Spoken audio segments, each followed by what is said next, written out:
ಮಗು ಹುಟ್ಟಿದ ನಂತರ ನಿತ್ಯ ತನ್ನ ಪರಿಸರದೊಂದಿಗೆ ಇಂಟರ್ಯಾಕ್ಟ್ ಮಾಡ್ತಾ ಬರುತ್ತೆ.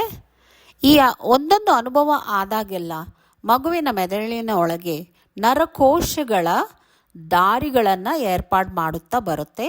ಇದನ್ನು ನ್ಯೂರಲ್ ಪಾತ್ವೇಸ್ ಅಂತ ಕರಿತೀವಿ.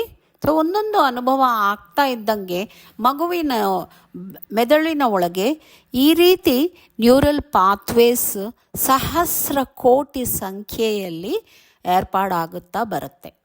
ಸೊ ಈ ಒಂದೊಂದು ನ್ಯೂರಲ್ ಪಾತ್ವೇನೂ ಸಹ ಕನೆಕ್ಟ್ ಆಗಿ ಇರುತ್ತೆ. ಸೊ ಇದು ಕನೆಕ್ಟ್ ಆಗಿ ಒಂದು ನೆಟ್ವರ್ಕ್ ಫಾರ್ಮ್ ಆಗುತ್ತೆ, ಒಂದು ನೆಟ್ವರ್ಕ್ ಏರ್ಪಾಡಾಗುತ್ತೆ.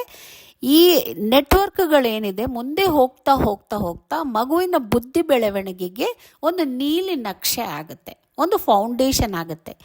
ಈ ಫೌಂಡೇಶನ್ ಆಧಾರದ ಮೇಲೇ ಮಗುವಿನ ಕಲಿಕೆ ಆಧಾರವಾಗಿರುತ್ತೆ. ಸೊ ಈ ನೀಲಿ ನಕ್ಷೆ ಏನು ಬೇರೆ ಬೇರೆ ಇದೆಲ್ಲವೂ ಒಂದಕ್ಕೊಂದು ಹೊಂದಿರುತ್ತೆ. ಅದು ನೀಲಿ ನಕ್ಷೆ ಏನಿದೆ ಅದು ಒಂದೊಂದು ಕ್ಷೇತ್ರದಲ್ಲಿ ಬೆಳವಣಿಗೆಯ ಕ್ಷೇತ್ರಗಳಲ್ಲಿ ಅದು ರೂಪಿಸ್ತಾ ಹೋಗುತ್ತೆ.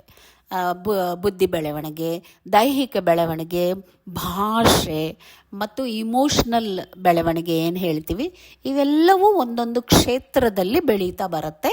ಆದರೆ 6 ವರ್ಷದ ಒಳಗೆ ಏನು ಈ ನೀಲಿ ನಕ್ಷೆ ಆಗಿದೆಯೋ ಅದೇ ಫೌಂಡೇಶನ್ ಆಗಿರುತ್ತೆ. ಈ ಫೌಂಡೇಶನ್ ಆಧಾರಿತವಾಗಿ ಮಗುವಿನ ಕಲಿಕೆ ಎಷ್ಟು ಬಲವಾಗಿರುತ್ತೆ ಅಥವಾ ಎಷ್ಟು ಕುಂಠಿತಗೊಳಿಸುತ್ತೆ ಅನ್ನೋದು ಆಧಾರಿತವಾಗಿ ಇರುತ್ತೆ.